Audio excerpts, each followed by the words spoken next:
Good afternoon, everyone. For 11 consecutive nights in Portland, thousands upon thousands of community members have come together to grieve, to show solidarity, and to demand accountability and justice for police brutality and to demand investment in Black lives following the murders of George Floyd, Breonna Taylor, and Ahmaud Arbery. For some Portlanders, this is their first protest, but for others, these protests add to the many they've been organizing and participating in for decades. The horrific murders of Black men and women laid bare a very harsh reality that racism continues to rob our Black communities of life, safety, health, and prosperity. Yesterday, our city welcomed a new police chief, Chuck Lavelle. We heard from many longtime community leaders about his outstanding record, the exceptional background that makes him the right person to be chief, and his vision for upholding community and the Bureau in his decisions. I'm excited to work with Chief Lavelle. I share in his reflections on George Floyd's death and the lack of compassion exhibited by the officers and by public institutions. Too often, the very institutions that are supposed to protect and serve our community have instead failed people of color, specifically our Black community. And we can't just point to this being something that happens in other communities. This happens right here in Portland. And that responsibility to reform the process lies solely with us. Mr. Floyd's murder announced that reality so loudly, so unconscionably, and people are tired and they're hurt and they're grieving. But people are also resilient and people are also expecting changes to institutions. And I don't just mean personnel. My office has received literally thousands of emails, of phone calls, of meeting requests, of letters calling for accountability, and for major policy and funding changes in how we approach not just policing, but how we approach public safety and how we think more broadly about investing in the health and well-being of Black, Indigenous, and people of color in Portland. These demands called for dismantling the police bureau, investing in Black and Indigenous lives, and introducing major public safety reforms. And I want you to know, as your mayor, I take each of these demands seriously. And I want to acknowledge the leadership, the research, the movement building of our Black leaders and Black-led organizations who've been doing this very same hard work for decades, making the same demands. For too long, the city of Portland underinvested in communities of color, and specifically our Black community. We've been complacent in passing and enforcing regulations that require full adherence to civil rights protections in our private, our public, and our nonprofit sectors. I want to make it clear the root causes and therefore the solutions involve much more than the city of Portland's transformation. I want to be clear, the city's transformation is necessary, and that is a responsibility that I, as mayor, and my colleagues on the city council must focus on relentlessly. The city's transformation is necessary, but it's also not sufficient for creating a more just, more secure, and more resilient Portland. We must also acknowledge the systemic divestment and the overt and implicit instances of racial discrimination of Black, Indigenous, and other peoples of color. I recognize specific demands to our city have been made from Black communities for over the last 3.5 years. I should have acted with greater urgency on these demands. My privilege as a white man, my privilege as the mayor and the leader of the institutions of power in this community, I believe shielded me from time to time from the many difficult and uncomfortable truths about our history and about our society. As your mayor, I continue to listen, I continue to understand, and I'll continue to have uncomfortable but necessary conversations to push the limits of our comforts as a community and lead our community's healing and restoration. This is a movement that calls for structural changes, but it also requires a cultural shift that disrupts and dismantles white supremacy. We don't foster the type of transformational change to reach this vision in the ways that the community desires. If we don't, we put ourselves at risk to further disenfranchise communities. My team and I spent many hours over the last few weeks talking to lots of people and listening and learning and exploring options that the city can enact immediately. And the actions and reforms I'll share today repurpose police dollars, reinvest in people to create a more racially just city, and reform public safety standards. At the end of the day, all of these things, I believe, will help lift the community and make us all safer. But we can't do it incrementally. We must do it through bold and deliberate actions.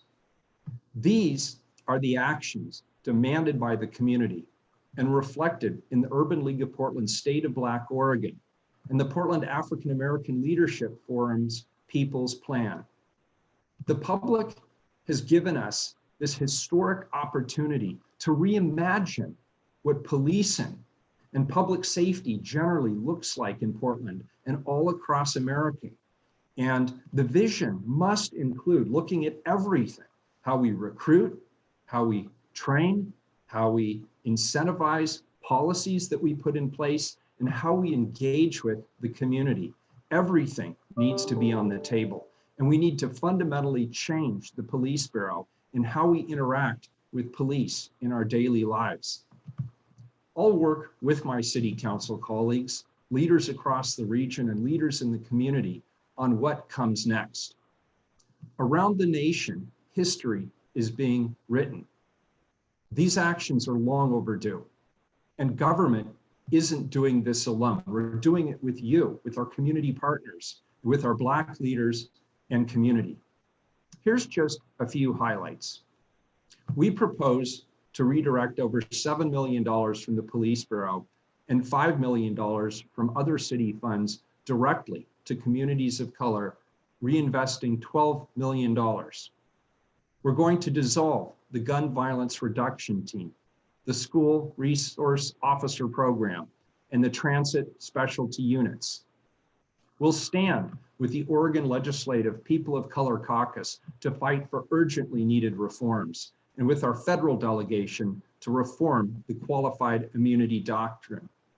We'll ban chokeholds. We'll create a private right of action for intentional discrimination by law enforcement.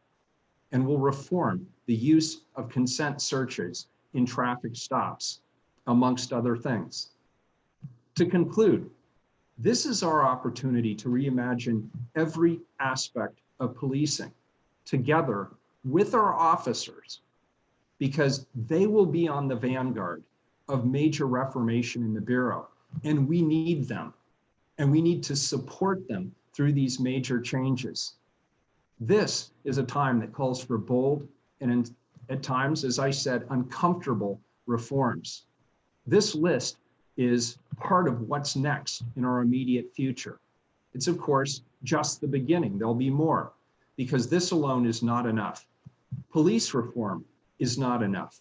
It needs to be bigger than just the Bureau, because this does not dismantle institutional racism or dismantle white supremacy. It does not correct America's cultural narrative, which has actively prevented Black members of our community from building wealth and earning living wages, from accessing education, housing, and healthcare, and from building a better life for themselves and their families. But what we're witnessing is history unfolding before our very eyes, and it's a momentum we have not seen in generations. And meaningful, lasting reform will take time, but I'm honored to play a role in helping usher in this new generation of reform. Thank you. Thank you, Mayor Wheeler. Next, we have our incoming chief, Chief Chuck Lavelle.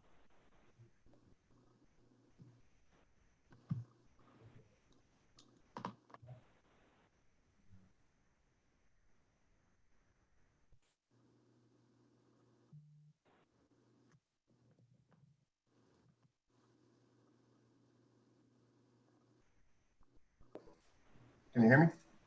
Yep. These are difficult times in law enforcement. Police officers everywhere are feeling like their life's work's being called into question. I support investments in color and steps towards healing in the community.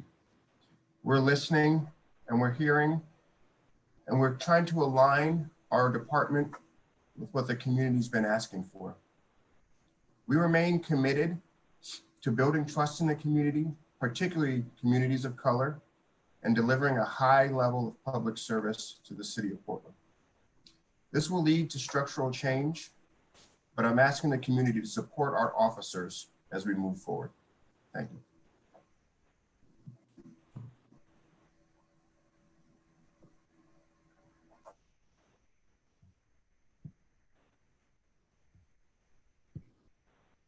Thank you, Chief Lavelle. Okay, now we will open it up for questions from the media. Members of the media, if you can use the raise your hand function on Zoom, I will call on you one by one and we will get started. Okay. Let's start with Simon Gutierrez. Simon.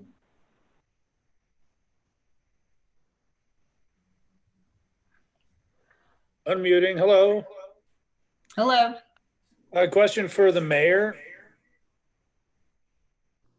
Could he tell me what? Could you mute that, please? What is the estimated cost savings from eliminating the gun violence reduction team, and what will become of the officers? My expectation is that the officers will be reassigned to patrol. I don't have the final budgetary numbers at this point. Okay. Simon, does that answer your question? It does, thank you. Okay. Next, we have Lisa Balick from Coin 6 News. Lisa. Question for the mayor. These couple of changes were expected. What else is to come? You're going to see, today I wanted to talk about things that specifically I can do through directive. You're going to see other changes that will be suggested through partnership and collaboration, including one collaboration I hope to do with incoming District Attorney Mike Schmidt. You're going to see community-based approaches to reimagining how we do patrol. You're going to see us work in concert with legislative leaders to push important legislation at the state. You're going to see us advocate for and push for specific legislative changes at the federal level. But today I wanted to talk about urgency. I wanted to talk about concrete steps that we can take today. What the community is saying loudly and clearly is they don't want to hear about incremental change. They don't want to hear about task forces. They don't want to hear about legislation that's going to be passed a year from now.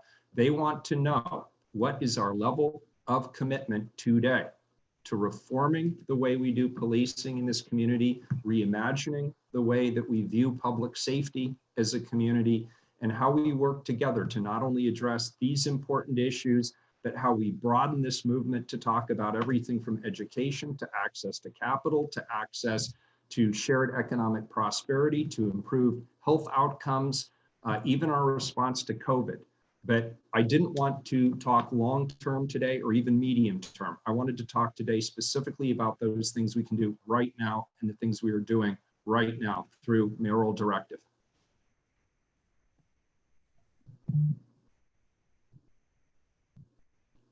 Thank you, Mayor.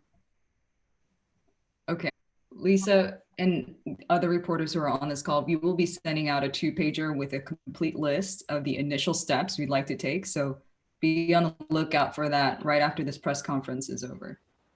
Okay, next. Nigel Jaquist from Willamette Week. Nigel.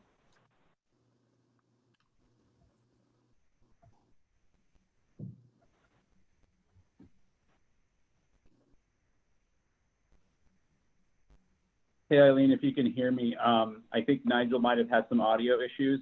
He had a question that you can see in chat. Okay. Can you read it? 1 second. All right. It says, can you ask the mayor on my behalf whether these changes will mean more money for Portland street response in the 2020-2021 budget? We have not specifically prescribed where the dollars go, but as you know, the Portland Street Response is a partnership between myself and Joanne Hardesty. I'm a strong advocate and proponent of the street response, and I'm very hopeful that this will lead to additional funding for the Portland Street Response. It's exactly the kind of reimagining public safety that doesn't necessarily require police officers to engage. In the case of the street response, it would encourage people who are EMTs or who have behavioral health experience engaging with people in crisis, rather than having to send a police officer in. And so that is exactly the kind of reform that I'm excited about, that I would hope to see funded. But again, I didn't think it was appropriate for me to sit here today and tell the community how best to spend those resources. I would expect that there will be more community input on this. As an aside, I will say thank you to the literally hundreds of people who've been emailing me over the last couple of days supporting the Portland Street Response. I stand with you. Okay, thank you, Mayor. Next, we have a question from Everton at the Oregonian. Can the mayor or Chief Lavelle clarify banning chokeholds being used by police officers? Weren't they already not allowed, or was that only specific holds? And I know DC Davis is with us too, so if anyone can answer that question, that would be great. Perhaps it's more fitting for Chief Lavelle and DC Davis.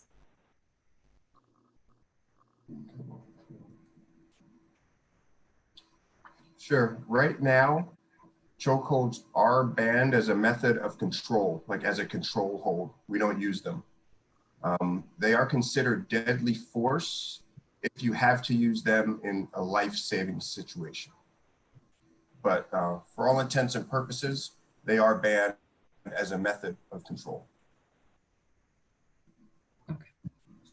Thank you, Chief. Okay, next, it looks like we have a reporter from Cable Radio. Will that reporter please say their name and? Yes, my name is Jenka Soderberg with Cable Radio. My question is for Mayor Wheeler.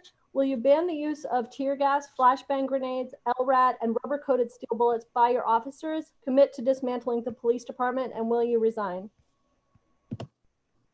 So these are the same questions you asked the last 2 days in a row, and I'm going to give you exactly the same answer both times. As you know, I committed the city to the Obama organization's use of force review. We agreed that it will be community-centered, that we will be transparent with the public about our findings, that we will enact the reforms that are put forth. That includes all use of force. As you know, I've already restricted the use of tear gas or CS gas here in the city of Portland. And I've said that I would like to get rid of CS gas. The caveat being there has to be an alternative that does not use a higher level of force and does not put people at danger. So that is very much on the table with my colleagues and myself. Thank you. Our next question is from. And I forgot to answer the last question. Will I resign? I believe that I am the right person to lead the city through this period of reform. I'm committed to it. No, I will not resign. Thank you, Mayor Wheeler. And if you have repeat questions that you've asked, I ask that you ask us new ones so that we can explain further the reforms that we're pushing out and the transformational changes happening within our city. So that is my one ask to reporters who are asking the same questions over and over again. Okay, next is from Pat Doris from from KGW. He is having audio issues, so I'm going to read his question for him. What do you say to those who worry that ending gun violence reduction teams and transit police will lead to more violence and or crime? Mayor, that question is for you. So currently, with regard to the transit police, we have a negotiated agreement with TriMet. Under former Chief Outlaw, we began the process of reviewing whether or not that was the best use of 32 patrol officers. The community has said loudly and clearly that they do not want to see Portland police officers used for that purpose on transit. I do not believe that will lead to less safety on the transit system, because if there is an issue on the transit system, people will still call 911. They will still ask for a police response. The difference will be we will not have people engaged as members of the transit police function. With regard to the gun violence reduction team, there are aspects to that team that definitely deserve to be evaluated. There have been reforms that have already been put into place. Gun violence remains a serious issue in the city. We had over 400 shootings in the city of Portland last year, and we still need that investigative function when there is a shooting in the city of Portland. So there's parts of this team that we still very much need, but I think this is a good time for us to look at how best to address gun violence in this community. So I've asked my Office of Youth Violence Prevention. I'm asking our incoming District Attorney, Mike Schmidt, and my colleagues and the Police Bureau to work together with the community to evaluate the best way that we can address gun violence broadly in this community. Thank you, Mayor. Okay, our next question. I actually believe we have the opportunity here to improve public safety, to increase public safety for Portlanders. All right, our next question is from Maxine with the Oregonian.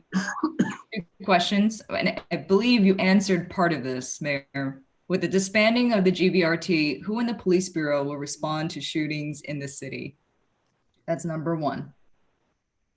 I believe that will be patrol, but I will actually turn that over to incoming Chief LaBelle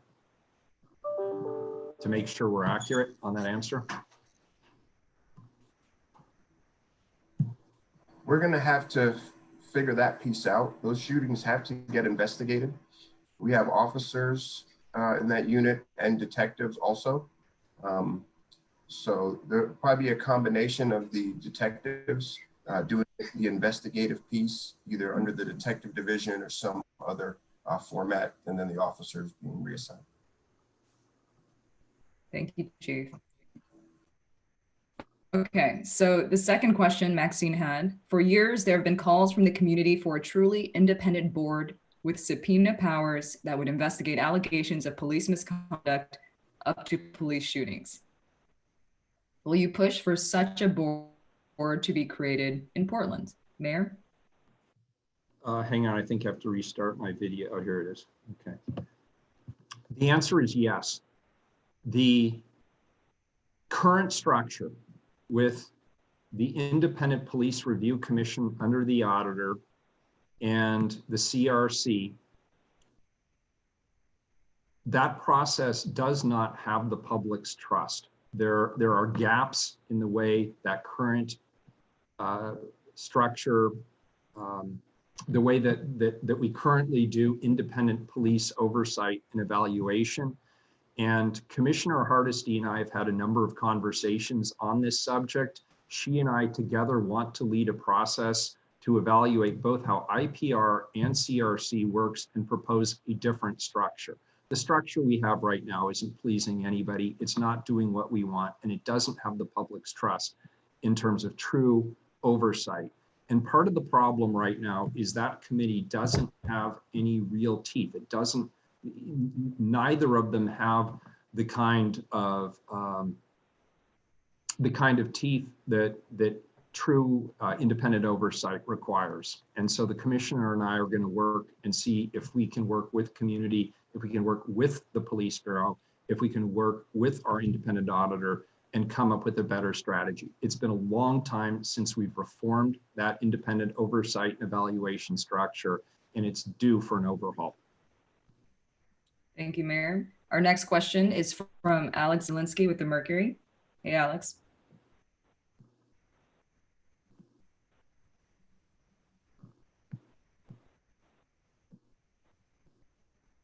Hey, sorry about that.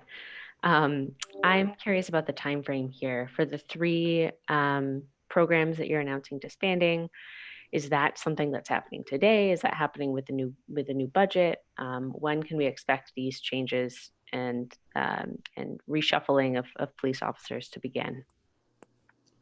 So this is the beginning of that process. As Chief Lavelle's answer just suggested on GVRT, we have to have clarity on the landing pad. What's the interim strategy? Where are we headed? So it won't happen today, but it will happen with urgency. Okay. Our next question is from Rebecca Ellis with OPB. Rebecca.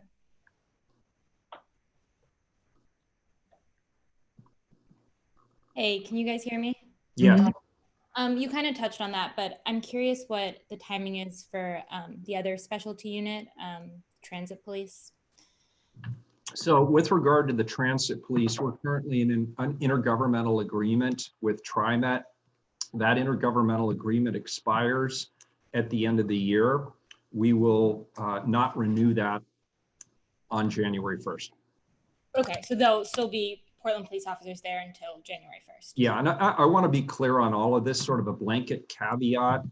My colleagues could override me on some of this, but based on the conversations I've had, I don't believe they will. Okay, my second question is, I'm curious, there have been obviously lots of calls from protesters on defunding the police, and I'm curious to hear what defunding police means to you and what your message would be to the demonstrators making that call. So I am hearing loudly and clearly from demonstrators that they want fundamental reform. I'm hearing loudly and clearly from demonstrators that they want us to completely reimagine the way that we think about public safety in our community. And I believe these reforms, combined with the resources that I've proposed we send out to the community, I believe those things work together to live up to the promise of that reimagination. If you're asking me, how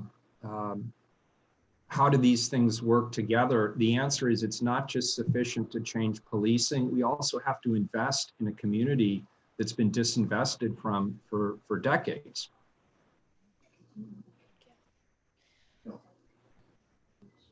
Okay, thank you. Our next question is from Jonathan Levinson. Jonathan.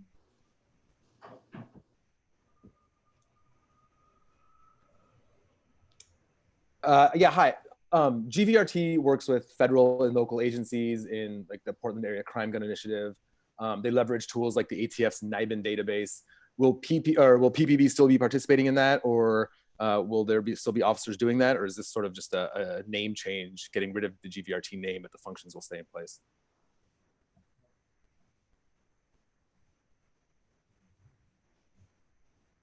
Who's the question for? Mayor, if you can answer that, or if the chief knows the answer. Yeah, well, I don't know the answer specifically about the database. As I said, some of the functions must continue. There are still shootings in our community. The investigative function still needs to happen. There are likely some partnerships that need to be continued, but we are going to work with the incoming district attorney and with the police bureau and with the community to determine the better way to stop gun violence in our community. The people working on GVRT are outstanding individuals. I'm just not convinced, and others are not convinced, that we've landed on the right structure to really make a meaningful impact reduction in the number of shootings in our community. Mayor, the next question is. Can I add to that? On our current setup, The NIBIN piece is done by GVRT officers. They're currently the only ones who are trained to actually operate that system. So without that unit, we won't have anyone to do that portion of the investigation. Can I ask a follow-up real fast? If a lot of these functions are going to remain in place, or maybe if the NIBIN part's not, but if Mayor, you said a lot of those functions are going to remain, where are the dollar savings coming from? So there are multiple ways that we have identified dollar reductions. First of all, we're looking at multiple sources, including using flat out reductions, constraints, vacancies, and cannabis dollars.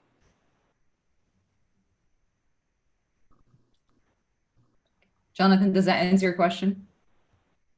Yes, thank you. Okay. The next question, it's a follow-up from Everton Bailey with the Oregonian. Mayor Wheeler, which bureaus will the $5 million of the $12 million to be invested in communities of color come from? And what specific investments will occur? Well, the answer is I am asking and already have directed through the Chief Administrative Officer that all of our bureaus consider how we can uplift our Black community and our Indigenous and other communities of color through our bureaus. The Police Bureau is the focus because of the murder of George Floyd.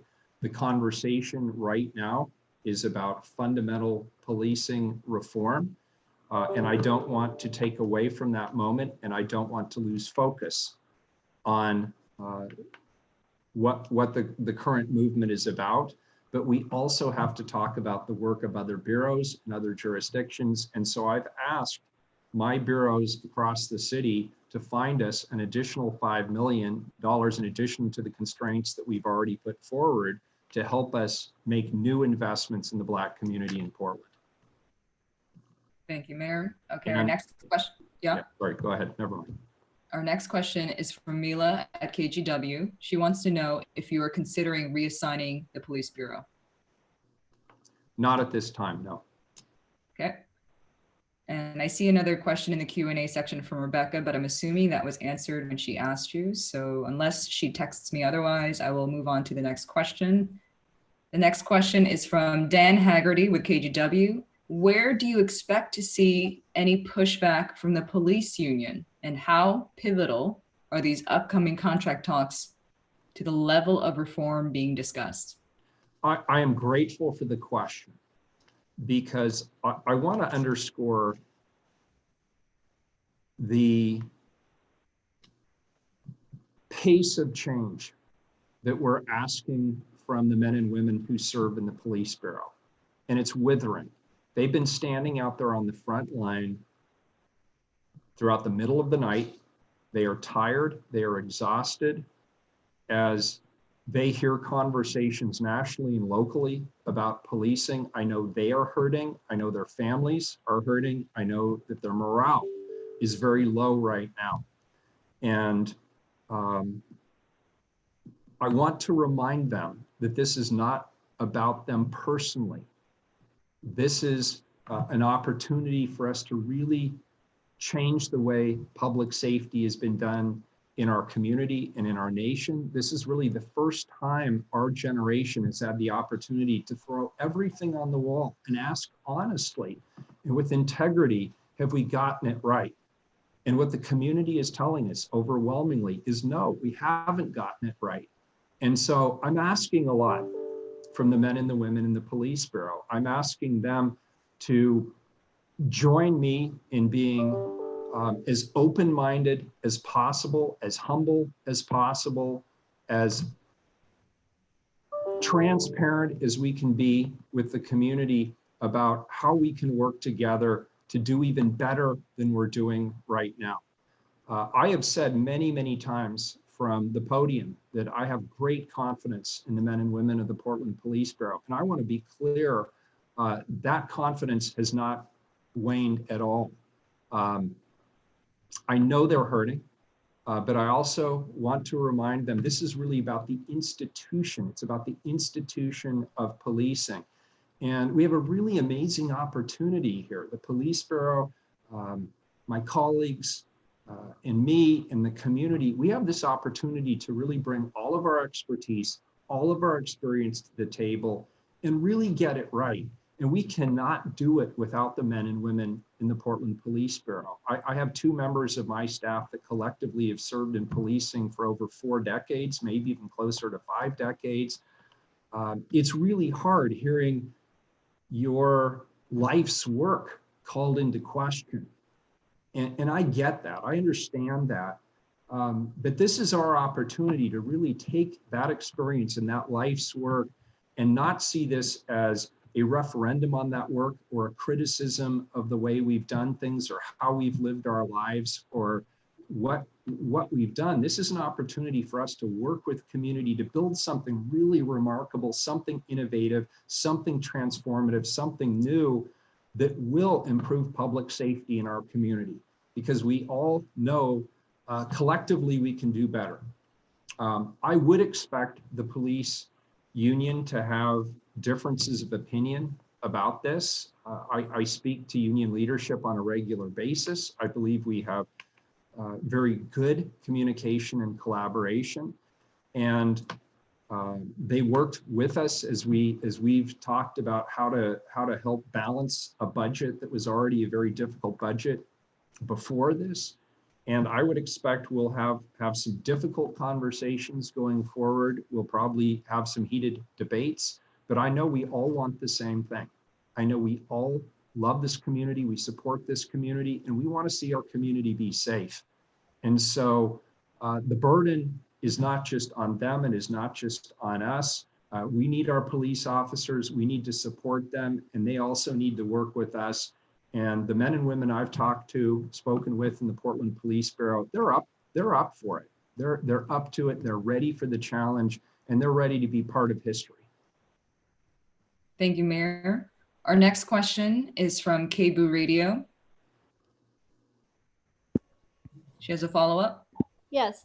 Last night, Seattle pulled the police from the streets for the most part, and the protests were the most peaceful they've been since this movement started nearly 2 weeks ago. Would you consider doing the same, pulling the police from the streets during the protests to allow for peaceful protests without the nightly declaration of an unlawful assembly and the ensuing attacks on protesters?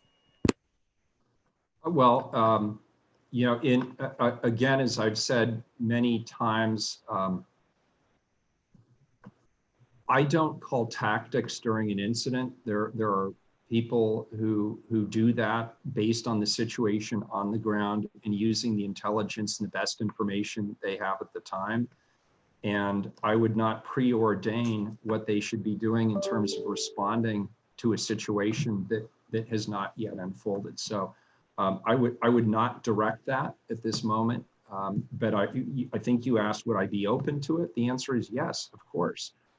If the Police Bureau felt that less engagement or no engagement was the right decision, of course I would support that. Maybe Police Chief Lavelle could respond.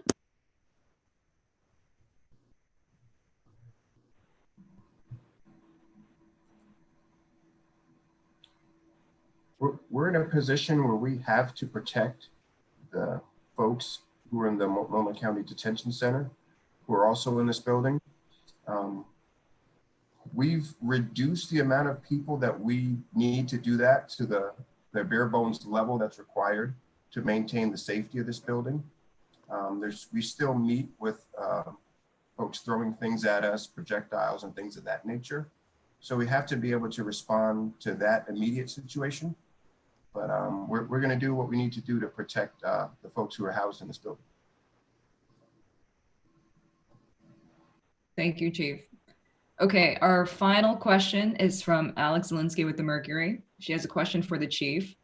I know you were a student resource officer for years and you have spoken positively about it. Do you support City Council's decision to dissolve that program, and why?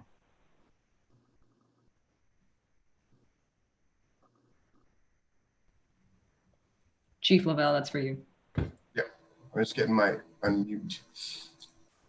That's a tough decision. I spent 4 or 5 years at Jefferson High School, And I know the relationships that were built there. Officers who were in our school police division did an outstanding job connecting with youth, having conversations, building relationships. They did a great job, and it was a great unit. Like the mayor said, we're at a crossroads in policing. We understand some things have to change, and when they do, we have to adapt to them and adjust to them. So it's not a reflection on the officers or the unit or the type of work. It's just the evolution of what we're dealing with at the present time. And my job is to lead the department through these changes. Thank you, Chief. And I just got some new questions, so we're going to answer a few more. The next question is from Lisa Balick at Coin6. She wants to know, Mayor, what are your plans for CERT, the Special Emergency Response Team? Will you disband it? I want to know more. I have heard calls to disband it, but I want to know more. The CERT unit would be used in an active shooter situation. I have seen the CERT unit in action in a hostage taking situation. So again, I'd want to know if my colleagues decided to eliminate that unit, what's the alternative plan? What are we replacing it with? Got it. Okay, last question.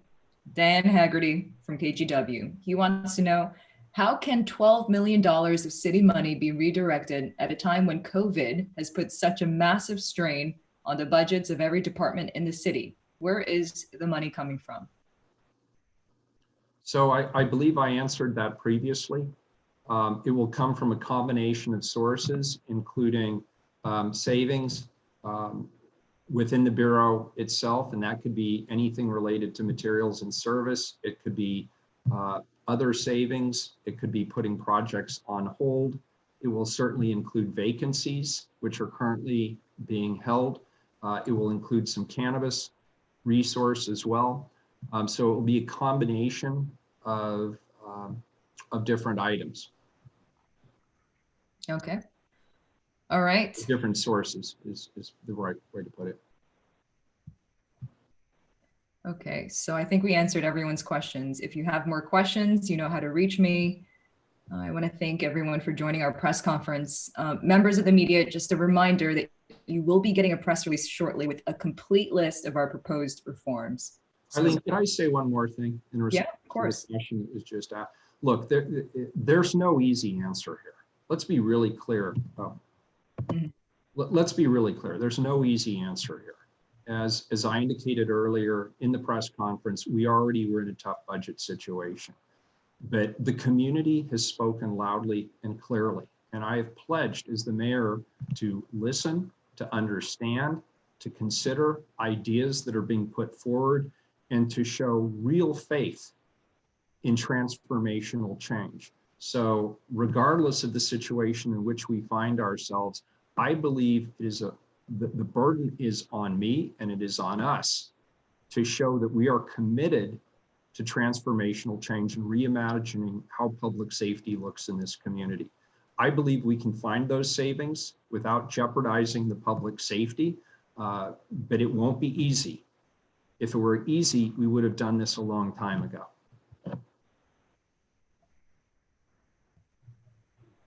Well said, Mayor. Okay, so that wraps up our press conference. Thank you all for joining, and we'll see you again soon. Good afternoon, everybody.